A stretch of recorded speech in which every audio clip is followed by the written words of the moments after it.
So, part 2 of Bleach the 1000-Year Blood War arc anime has been and gone, and well, what did you think? We've had just over a week now to digest the final couple of episodes, and it's enabled me to take a holistic look at the second core of the anime, as well as frame this latest set of 13 episodes against the backdrop of the entire series so far. In doing so, I have to say I've come away rather impressed for the most part. This core was more ambitious than the first in many ways, and I think it succeeded in what it set out to do. Adapt the massive second Quincy invasion in a satisfying and exciting way. There's a lot more to talk about in regards to part 2, the separation, so in this video I wanted to give my review of the second part, taking a top-down look at the story, the characters, the presentation, and everything else before wrapping things up with a comprehensive personal ranking of all 26 episodes of the anime so far. Let me tell you, that wasn't easy at all.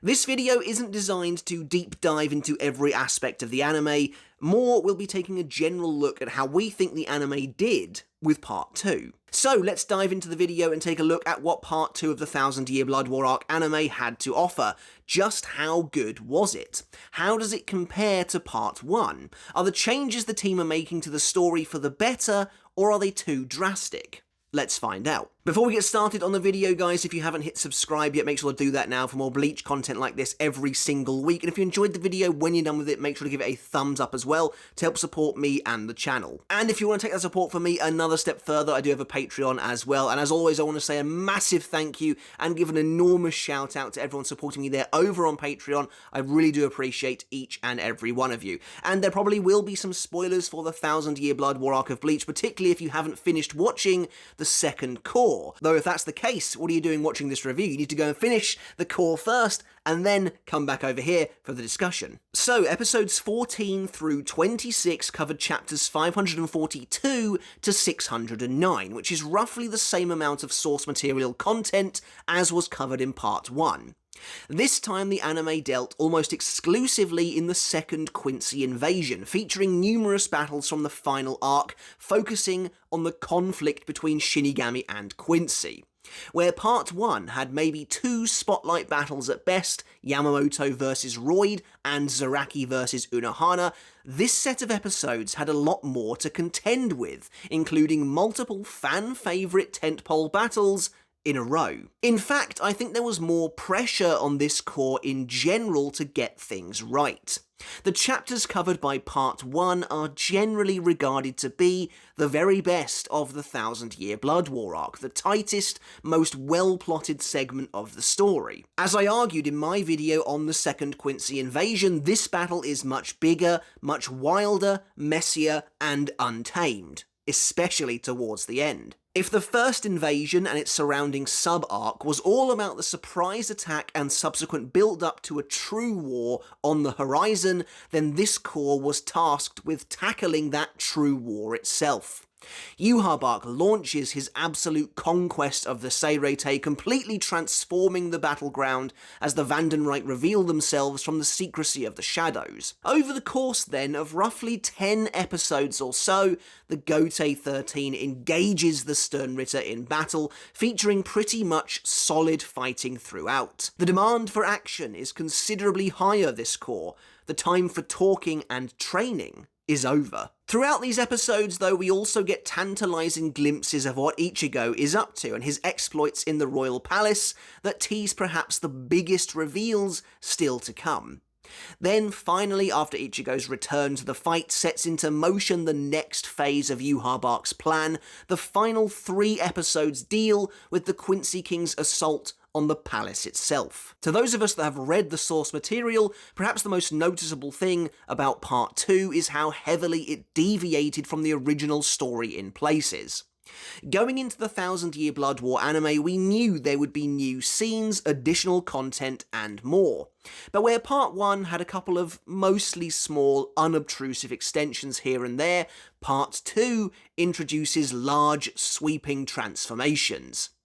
In that sense, Part 2 feels like where the anime is coming into its own, where it's beginning to take charge and control the narrative. Before the core began, I mentioned that because Part 2 was likely to incorporate such major deviations, that it would be the core that truly began to determine this adaptation's legacy, and I think we're already seeing the fruits of that. The totally reworked battle in the Royal Palace, for example, has been nothing but lauded by fans as a net positive change over the source material, and that's something only the anime was capable of doing. Huge flashbacks detailing previously unknown portions of world building and vital context from 1,000 years ago do so much for the story of the 1,000-Year Blood War arc, and I want to do a video looking at everything brand new we received in Core 2 in the very near future. Throughout these episodes, attempts have been made to clean up the narrative, linking everything together with a greater sense of cohesion, while either trying to tie up or remove altogether dangling loose ends. Entire chapters, like Chapter 565, God Like You, or Chapter 604, Revitalize, have been carved up and redistributed to better serve the narrative itself, and it's those kinds of bold moves that I appreciate, as well as completely cutting scenes that went absolutely nowhere in the source material, like Nanana spying on Renji. Certain scenes are now simply better in the anime than they were originally. For example, the revival of the Schutzstaffel via the Isles of Aelin, or the execution of Kangdu and BG9, that I hated back in Chapter 553, it is now considerably more palatable due to what it brings to the table in terms of Quincy lore and the context that now surrounds it. Getting to see these characters be collected by Uryu and then butchered in front of his horrified expression adds a lot, giving meaning to a scene that barely had any beforehand. That's not to say everything is perfect. The pacing is still lightning fast, though I suspect this might be the last core where that's really a true issue. While it's an easier pill to swallow when it comes to new content where the effect is less noticeable, your mileage may vary on how you feel about almost every fight being wrapped up in the same episode it's introduced. This means many sternritter, even heavy hitters like Asnod and Gremmy, are killed off as soon as the audience really begins to get to know them, an issue that admittedly plagues the source material too. Some scenes are also truncated, and excellent character moments might find themselves left on the cutting room floor. In this sense, enjoying the adaptation to its fullest from the perspective of someone who has read the source material feels like a little bit of a juggling act in some ways. Going back to our earlier example of the execution scene, I think it's better in essentially every way. I just wish we hadn't sacrificed all of Kangdu and BG9's dialogue to get there. But these are mostly smaller issues, nitpicks that only lore nerds like myself care about, and they're undeniably outweighed by all the good the anime did for the battle in general and the story during this segment. It's clear that the anime is streamlining the 1,000-Year Blood War arc, attempting to rein in Kubo's biggest, most ambitious story yet, which definitely seemed to balloon in scope almost uncontrollably back in the day. Moving on to talk about the presentation of the second core, and once again, for the most part, I'm very happy. The artwork continues to be top-notch, retaining that reverence for Kubo's own incredible line art that was present in the first core as well. I maintain that the Bleach anime has genuinely never looked better from an artistic perspective, and I think that in many ways, Core 2 was stronger than the first in terms of its character art and consistency across the board, to the point where only one episode really comes to mind when I think of uneven art. Episode 21, The Headless Star, featuring the return of Ichigo. The anime can definitely feel a little static at times, but when so much of Bleach's appeal is found in its incredible character designs, I personally appreciate the team's attention to detail in its artwork. Once again, the lighting is uniformly excellent too, and I've always liked how the anime has been attempting to make each location feel individual and distinct through colour and light. That being said, I think the red veil around the Seirete in the second invasion was perhaps a choice too far, especially considering how many episodes we were going to spend with it. It's definitely refreshing to finally be mostly free of it now the story is moving to the royal palace. I didn't hate the red sky, in fact I applaud the team for taking a bold artistic risk like that, and you do get used to it after a while, but the blank, featureless nature of it was oppressive. Perhaps that was the point, however, to the point where it kind of dominated the second core itself, and it left some shots looking and feeling unfinished. I think simply being able to see some of the sky through the veil would have alleviated a lot of the complaints. Another point of contention some fans had was the vastly increased usage of CGI in this core, but for the most part I thought it was used appropriately. I don't think the CG version of Kokujou Tengen Myo looks as good as the hand-drawn one, but at the same time it helps it feel like an unnatural aberration, and that works for me. On the flip side, the use of CG on random Gotei officers almost always broke my sense of immersion and took me out of the episode whenever I saw them. I mentioned before that Core 2 feels a lot more consistent than the first one in regards to its art and overall presentation. To me, that means that there isn't really a standout episode, like Episode 6 The Fire, but I'd also argue no episode looked as bad as the first half of Episode 9 The Drop either. In terms of striking visuals, I'd have to say my favourite episodes this time around were Episode 19, The White Haze, Episode 20, I Am the Edge, and the Alsvalen sequence found in Episodes 25, The Master, and 26, Black. In terms of the audio, there isn't too much to say this time around, as of course we're still using a lot of the same tracks as before, though I do still love a few of the new ones and they continue to work very well. But that being said, I particularly enjoyed the vocal tracks for both Renji and Rukia's Bankai, which helped them feel that bit more special. Meanwhile, the new opening and ending, Stars by WOD and End Roll by Yo Kamiyama respectively, brings something interesting to Bleach's growing library. To be totally honest, I do prefer the opening and ending from Part 1, including the visuals as well, but that doesn't mean these two don't have their charm. Stars has one of the most creative openings this series has ever seen, feeling like a sequel of sorts to Ending 23's trip to New York. Seeing the characters in regular clothing never gets old, and I particularly like how the opening borrowed from some of Kubo's club outside designs. And the song is good too. Conversely, I'll admit I'm not a huge fan of End Roll as a song, but I do like the sinister nature of the visuals.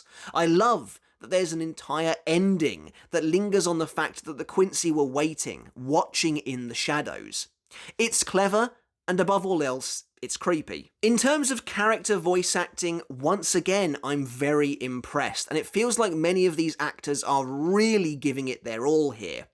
Of course, these stalwarts and old favourites continue to deliver, but the standouts for me this time around are the sternritter, whose characters are truly elevated thanks to their voices. Basby, who sounds both juvenile and punkish, and whose delivery is constantly full of energy. Mask de Masculine, whose over-the-top performative booming voice contrasts hilariously with James's tiny squeak. And of course, my boy Askin Naklavar, who sounds fantastic. His voice has just enough goofiness for his scenes of levity, but it is undercut by a layer of sly intelligence that's perfect for the character. There are also characters like Giselle and Lil Toto.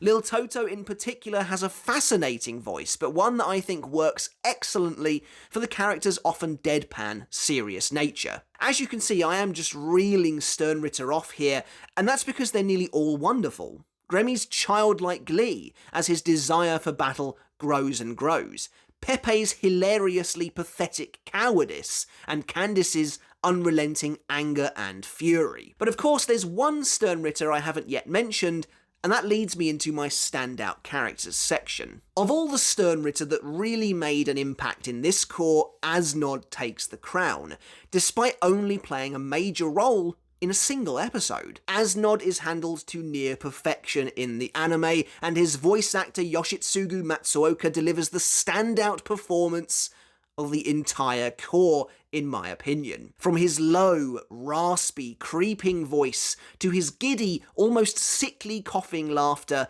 to the terrifying, blood-curdling screams as he transforms, and to finally the quiet, subdued man lying dying in a hospital bed, Asnod's range is truly impressive and captures every facet of the character. But it doesn't stop there, as the character's visuals are also guaranteed to stick with you as well, with his Vollständisch looking particularly amazing and grotesque. Just an all-round, expertly portrayed villain, and as my second favourite sternritter, I couldn't be happier to see it. In terms of other standout characters from the core, I think I have to tip my proverbial hat to the entire Zero Division, who, like I said, were totally transformed as a result of the final 3 episodes. No longer are they a running joke or a bitter disappointment.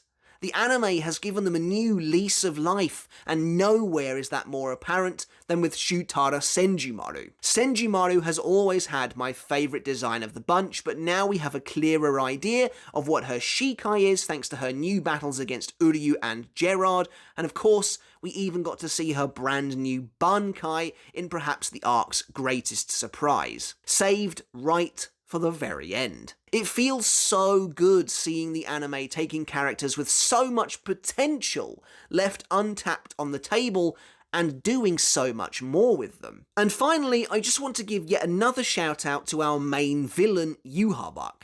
While he doesn't get too much to do here, he's a constantly imposing presence, and the anime is doing a lot to help flesh out his motivations and beliefs, making him an all-round more believable character. His worldview is already far more apparent here than it ever was in the source material, and it's doing so much to help us sympathise with the character, who could otherwise easily just be seen as a fairly two-dimensional monstrous tyrant. But that's pretty much it for my top-level review of Core 2, so now we'll move into the full episode ranking so far. And of course, this is just my subjective list. I'd love to know what your favourite episodes are so far in the comments below. Retaining its spot in last place, episode 9, The Drop, is still my overall least favourite episode of the 1000-Year Blood War arc. It's an episode of very turbulent quality. The scenes in the Royal Palace feel rushed, and the art is at its most uneven here, to the point where some of it was actually amended come the Blu-ray release. Meanwhile, the episode feels like it's rushing to get to the battle between Zaraki and Unohana, which does admittedly already look great here, but I can't help but feel the way the anime restructured the sequences in Oetsu's palace was unnecessary and even detrimental to the overall flow of the story. In 25th place, we have episode 8, The Shooting Star Project Zero Mix, which admittedly starts off brilliantly, with a fantastic dour showcase of the first invasion's aftermath in the Soul Society. The bleak, hopeless tone is conveyed expertly here, and to be honest, the fact that an episode with a sequence this strong in it manages to place 25th should show you how high the quality of the 1000-Year Blood War anime has been throughout to date. However, things become more uneven again with the arrival of the Zero Division, and the pacing of the episode accelerates incredibly. Many of the comedic scenes that gave the Zero Division their personality are carved out here, presenting us with a very stripped-back introduction to this new faction. Episode 2, Foundation Stones, was always going to find itself in a tough spot, following on from the series opener, but it has a lot going for it as well. Yhwach's true introduction is wonderfully sinister, and Kirge OP makes a great impression as the first sternritter we meet as the heroes head to Waco Mundo. Speaking of which, episode 2 was our first insight into how the anime was going to extend or change things around, with a brand new look at the Vandenreich's invasion of the Hollow World. Despite this, the plot hasn't yet really heated up to any degree. We're still only just getting started. Coming in at 23rd, we have our first episode from Core 2, episode 22, Marching Out the Zombies. As we deal with the immediate aftermath of Yhwach's ascension to the Royal Palace, Mayuri faces off against Giselle in battle. There's nothing explicitly wrong with this episode, I just personally don't find it as interesting as the rest, and the stakes feel low despite several Shinigami casualties. While the anime team clearly did a lot to make the fight appealing, including lovely artwork throughout, and bringing to life the fun resurrection of several Aranka, that sense that we're treading water before the big battle in the Royal Palace is inescapable and feels the strongest here. Episode 12, Everything But the Rain, June Truth, is a powerfully emotional conclusion to Isshin and Masaki's flashback, but at the same time it's not as compelling as the first half of their story either, and in fact the vast majority of the episode is simply laden with exposition and very little else. Necessary exposition for sure, but the episode does feel like 20 minutes of the viewer simply being talked to. The intrigue and mystery of White's appearance and Aizen's plot are mostly long gone now, they've been dealt with, and instead we're now firmly just building to the climax of Part 1 itself. In my ranking of Core 1, I mentioned that my opinion overall on Episode 4, Kill the Shadow, had softened since my first watch, and my feelings have remained mostly the same ever since. The episode is certainly fun and enjoyable, and it's great to see the Sternritter in action at last, but for the first big clash between the Gotei 13 and the invading Vandenreich army, the action feels stiff, and the production issues the episode was reportedly suffering from are apparent here, featuring wonky art and limited animation throughout. That being said, the new scenes and extended fights are very nice regardless. Moving on into the top 20, and we have episode 21, The Headless Star, which is a very mixed bag for me. On the one hand, you have the amazing new battle between Ichigo and the Bambis, which carries this episode on its back, featuring totally new abilities and even expanded upon Volstendish for the Sternritter. But on the other hand though, this episode sticks out like a sore thumb in comparison to pretty much the entirety of Part 2, which had uniformly great art throughout. This episode's art feels very rocky by comparison, and it's also so crammed with chapters that the pacing suffers. However, as we now know, episode 21 sort of died, so the final 3 episodes could live, or something like that anyway, and for that, I am grateful to it. Up next, we have the very first episode of Part 2, episode 14, The Last 9 Days, which does an excellent job at setting up the coming conflict. I love the scenes with Uryu and the Sternritter in particular, which did a great job at not only highlighting the creepy, villainous nature of the organisation, but also put the spotlight on the individual characters involved. We got to see far more of the Sternritter themselves than before, and Uryu's sinister turn was especially effective. Plus, we were treated to the true introduction of my boy Askin too. However, we were beginning to see sizable structural shifts as early as this episode. Some of these changes worked, others felt detrimental overall, but it was a solid first outing to the core that promised an explosive battle to come. Speaking of first episodes, in 18th place we have episode 1, The Blood Warfare. This is where it all began, and the series has gone from strength to strength since. Stunning art and animation helped bring us back into the world of Bleach, and the looming threat of war was handled very well. The heightened pacing is already on display here, but for the most part this is a strong opener to the 1000-Year Blood War arc, introducing all of the major players in an effective manner while teasing massive conflicts to come. Bleach was back. Now I think I might like this next episode more than a lot of people, though I'm not entirely sure, and that's episode 15, Peace from Shadows. The war has begun in earnest, and the battles are underway.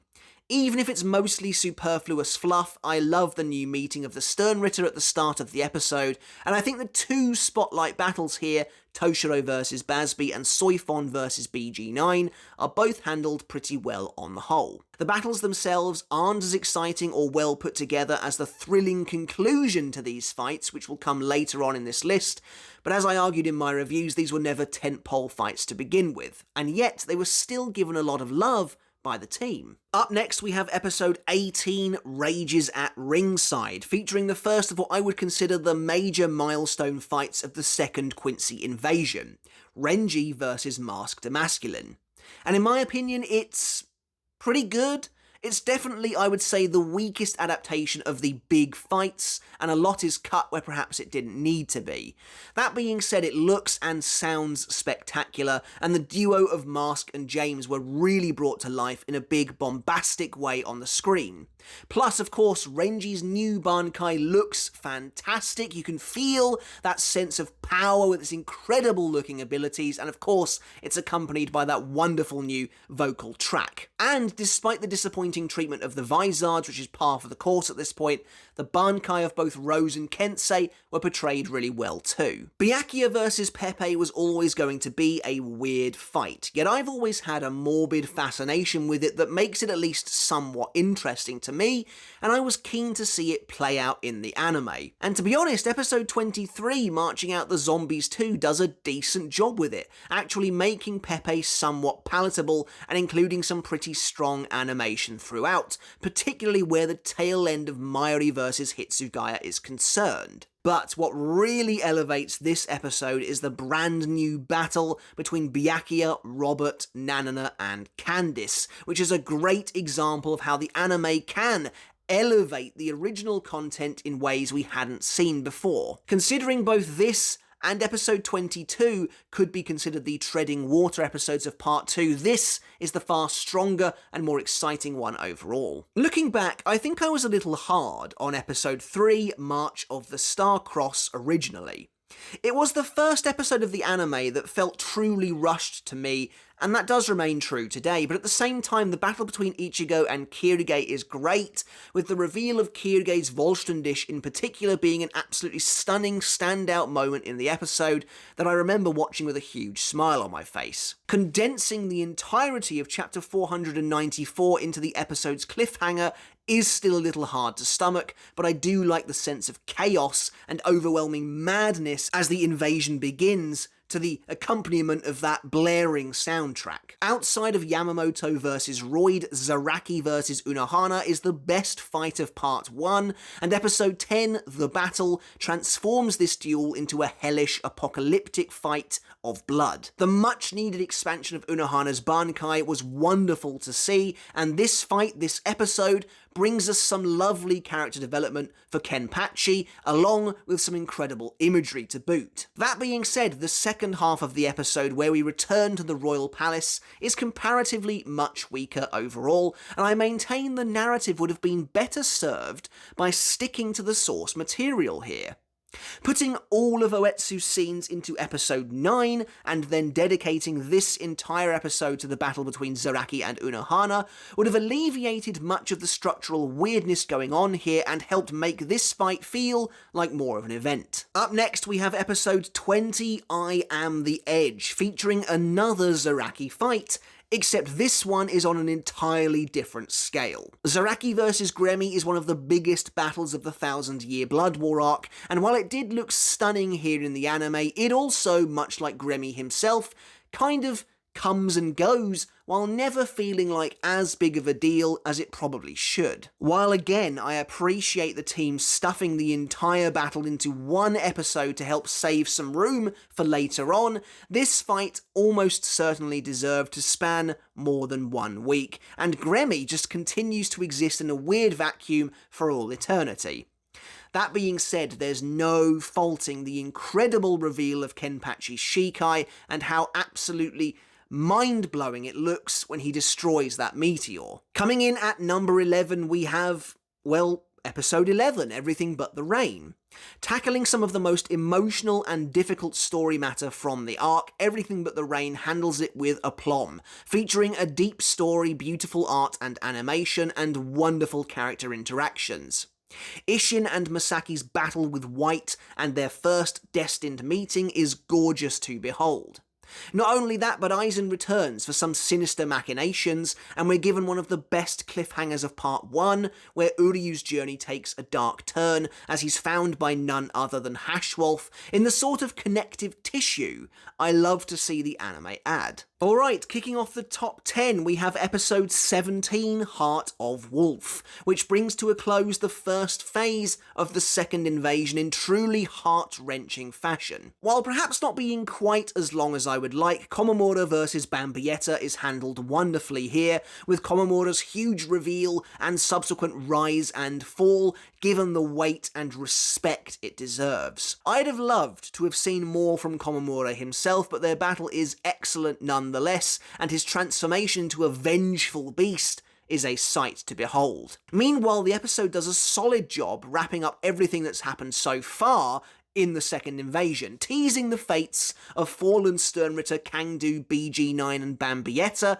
in tantalising fashion. At 9th on the list, episode 16, The Fundamental Virulence, took the second Quincy invasion and kicked it into gear in a really startling way. The first two episodes had been strong entries, yes, but it was here that the anime's depiction of the invasion really began to come into its own, featuring a widening of the scope as Soldat battles Shinigami across the ruined landscape, to the incredible, thrilling restoration and holifying of the stolen Bankai as both Toshiro and Soifon finally turn the tables on Kangdu and BG9 in battle, featuring one of my favourite new soundtracks of the anime, in an extremely satisfying and gratifying conclusion to those fights. Not only that, but the post-credits scene this episode was explosive, dropping massive teases and revelations as to the Soul King's history, perhaps one of the biggest lore drops I wanted to see. Oh, and did I mention that we actually saw Shinji's Bankai in this episode as well? It's funny to think that considering everything that kind of happened later, everything we got later, Shinji's Bankai reveal feels oddly quaint now, but yeah, this was a good episode. A spectacular finale to Part 1, Episode 13, The Blade Is Me, focuses on the next steps of everyone now preparing for war. The strongest aspect of the episode was none other than the culmination of Ichigo's incredible character development, rendered here in striking pink, and the massive twist regarding Zangetsu's true identity. This is one of the most sensitive and difficult story beats of Bleach, and I think the team handled it extremely well, capping things off with the creation of Ichigo's true Zanpakuto, juxtaposed with the shocking reveal of Uryu's betrayal. I can think of no better way to end Part 1 itself. For me, Episode 5, Wrath as a Lightning, was the first sign that the anime team really understood the first Quincy invasion. I've spoken a lot lately about how episodes 24, 25 and 26 form a trilogy, and while you might think episodes 11, 12 and 13 do the same, the real trilogy found in Part 1 is actually episodes 5, 6 and 7, where the anime reached its absolute apex. This is a brutally painful episode, featuring Byakuya's savage, near-death defeat at the hands of Asnod, and Yamamoto's seething anger and grief as he incinerates Driscoll, remembering his friend Chojuro in a poignant flashback, when we also got a glimpse at how Chojuro's Bankai should actually be used. The first invasion was in full, desperate display here, and it was awesome. In 6th place, just missing out on the top 5, we have episode 25, The Master. Episode 25 ramped up the stakes in the Royal Palace with brand new battles and excellent surprising action, ending with a much improved Alsvalen sequence, though the undisclosed fates of many Sternritter is a bit annoying. That being said, Oetsu vs Askin remains as entertaining as ever, but the real cherry on top here is the totally new showings for both Senjumaru and Tenjiro, who dominate their enemies and help to show why the Zero Division is so revered. Little did we know that this was just the beginning. Regardless, it says a lot, I think, about the quality of episode 25 that it was able to release the same day as that finale and not get completely cannibalised in the discourse among fans. It's an extremely strong episode in its own right, though I think the last 3 episodes of Part 2 will probably, rightly, be looked at as one big collective showcase in the future. Speaking of the last 3 episodes of Part 2, we kickstart the top 5 with episode 24, Too Early to Win, Too Late to Know. Aside from this episode being named after my favourite chapter title, there's a lot to love here. The thrilling introduction of the Schutzstaffel, which we'd all been waiting to see, and the start of the battle for the Royal Palace are presented excellently. Oetsu's near inhuman blitzing of the Sternritter looks absolutely fantastic, but of course, what really transcends this episode is the shocking 1,000-year flashback that came out of nowhere at the start, helping to fill in the gaps of Yhwach's rise to power and eventual fall from grace, as well as continue to tease the Soul King's origins that we've all been desperate to see for years now. The flashback might have presented us with even more questions, but crucially, this is exactly the sort of thing I hope to see more of in parts 3 and 4 moving forward. In 4th place, we have episode 19, The White Haze, featuring the best of the tentpole battles of the Second Quincy Invasion, being Rukia vs Asnod, brought to life in stunning fashion here in the anime. I would argue this is the fight, and therefore the episode most analogous with the famous episode 6 of part 1, The Fire, in its style and presentation and the overall weight afforded to it. Although we start the episode off with a terrifying glimpse into the occult nature of the Sternritter and their rituals with the brutal executions of Kangdu and BG9, the real treat here, of course, is the incredible battle between Rukia and Az.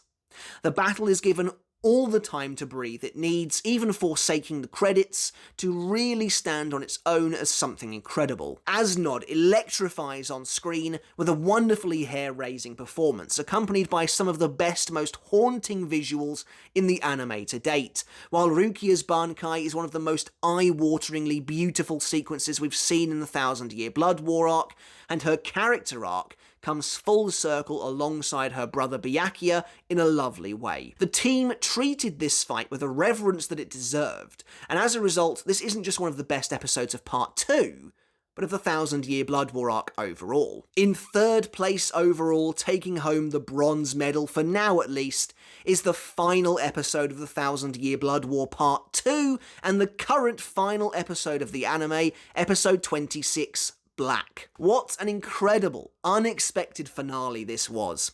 I originally thought the main showcase of the episode would be the titanic battle between Ichibei and Yhwach, and while that was present and good, the real triumph was the enormous all-new showdown between Squad Zero and the Schutzstaffel, which built upon episodes 24 and 25 in a meaningful, exciting way to deliver a fitting conclusion to the season. This was perhaps the purest example to date of the anime doing its best to deliver for the fans. In a stunning upset, the Zero Division has been almost completely redeemed, and to top it all off, we got a fascinating, beautiful new Bankai reveal for Senjumaru. The episode is let down a little bit by an abrupt and too early ending, but other than that, this will go down as one of the best episodes of the 1,000-Year Blood War so far, and the future is looking bright. But in 2nd place, the runner-up and winner of the silver medal is episode 6, The Fire. Still to this day, the gold standard for battles in the 1,000-Year Blood War arc anime. Yamamoto's incredible duel with Royd is a true spectacle, a demonstration of raw talent and passion that comes across in the most visceral of ways. The battle takes up practically the entire episode and makes use of every frame, looking absolutely terrific. Incredible, fluid animation, vivid colours, wonderful choreography. The Fire is about the best Bleach has ever looked, and I mean that. Every scene in the episode serves the battle, from Kyoraku's early interaction with Robert to the tantalising if fleeting glimpses into the war from 1,000 years ago. It all coalesces to deliver the most successful, emotional fight yet. Yamamoto's Bankai will never not be awesome, translating from the page to the screen effortlessly. Even the CGI skeletons look great, adding to the sense of unease and otherworldliness, and to cap things off, we even got to unexpectedly see Aizen. What's not to love about episode 6? But my number one choice, my favourite episode of the 1,000-Year Blood War arc, for now anyway, remains episode 7, Born in the Dark. In my opinion, Born in the Dark is the episode of the 1,000 Year Blood War arc that has everything. I love the epic, extended battle between Ichigo and Yhwach that feels like it comes out of nowhere and has no right to suddenly be as good as it turned out to be. I adore Ichigo's solemn arrival as the Seirete lies decimated, Soldat overrunning the streets, explosions shaking the sky. I was desperate to see Ichigo's conversation with the dying Byakuya, and they pulled it off perfectly, capturing Ichigo's simmering rage as it boils to the surface, whatever sound there is barely audible above the sad, defeated pitter-patter of the rain. And even with all of that, the anime also gave us our first truly revealing peek behind the curtain of 1,000 years ago, as we got the first flashback I was dying to see.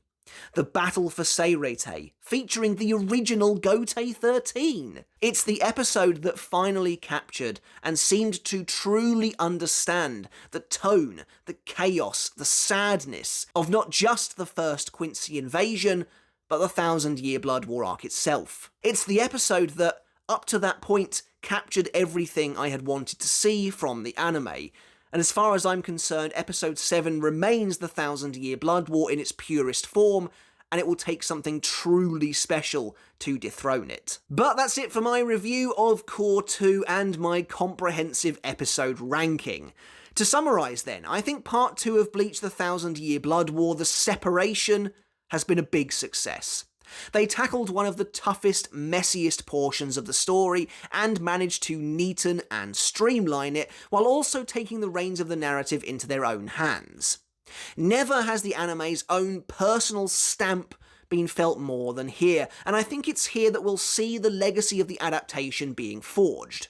This is what people will remember it for, the enormous contributions it made to both the story and world of Bleach itself, helping to make the 1,000 Year Blood War arc, which in my eyes has always been a fantastic and unfairly maligned arc, more palatable, more digestible, and ultimately more enjoyable for all. These last 13 episodes have been jam-packed with excellent if brisk fights, wonderful character moments, and a hell of a lot of bombast. But more than anything, Core 2, specifically those final 3 episodes, have made me very excited for the future of the series and represent the real change the anime is willing to incorporate. This is a jumping off point. We're headed now into uncharted territory, and I hope the anime continues to make the story its own while respecting where it came from. But that's it for the video, guys. I really do hope you enjoyed it. Let me know, of course, your thoughts down in the comments below. Did you enjoy Core 2? Do you think it's better than Part 1 or not? What do you think it did better, or what do you think it did worse, if anything at all? And of course, what were your favourite episodes of Part 2 as well? I'd love to hear your thoughts all down in the comments below. Make sure to hit subscribe if you haven't done already. Give the video a thumbs up if you enjoyed it. And until next time, I'll catch you later, and I'll see you then.